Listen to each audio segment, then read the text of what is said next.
দেবা। তাহলে বড় পর্দায় নতুন চরিত্রে সেভ করি না, এদিকে রণবীর সিং আবার দর্শকদের চমকে দিতে নিচ্ছে প্রস্তুতি। আর ফাইনালি আমির খান জানালেন তার লাবণ্যের রহস্য।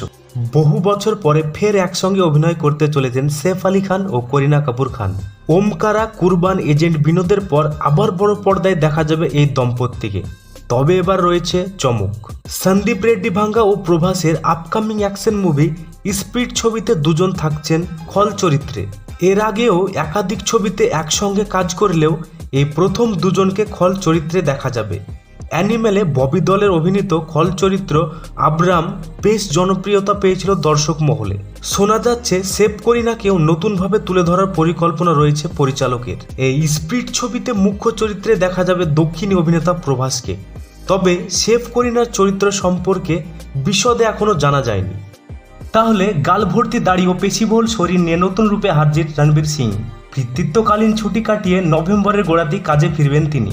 আদিত্য ধরের ছবির দ্বিতীয় শিডিউলসের জন্য ব্যাংকক ও থাইল্যান্ডে শুটে যোগদান করেছেন তিনি। 2025-এ এই ছবি মুক্তির পরিকল্পনা রয়েছে, সেই কারণে তড়িঘড়ি প্রস্তুতি শুরু করে দিয়েছেন রণবীর সিং। কয়েকটি ঝলক তার অফিসিয়াল ইনস্টাগ্রামে অলরেডি দিয়ে দিয়েছেন। রণবীর সিং তার প্রফেশনাল লাইফ নিয়ে যে কতটা সিরিয়াস তার আগের ছবিগুলি প্রমাণ দিয়েছে। ফাইনালি আসি বাংলা চলচ্চিত্রের বহু আলোচিত সমালোচিত নায়ক আমির খানের কাছে।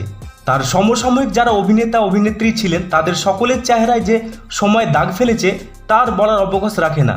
কিন্তু আমির খান যেন দিন দিন তার চেহারা লাবণ্য ফিরে পাচ্ছেন। এক ইন্টারভিউতে তাকে চিরযুবক থাকার রহস্য কি জানতে চাইলে তিনি বলেন, মানুষকে ইয়াং থাকতে গেলে সবচেয়ে বড় যে জিনিসটা মনকে ইয়াং রাখে। বয়স সবারই হবে, বয়স একটা সংখ্যা মাত্র আমার কাছে, দ্যাটস এনাফ, নাথিং এলস।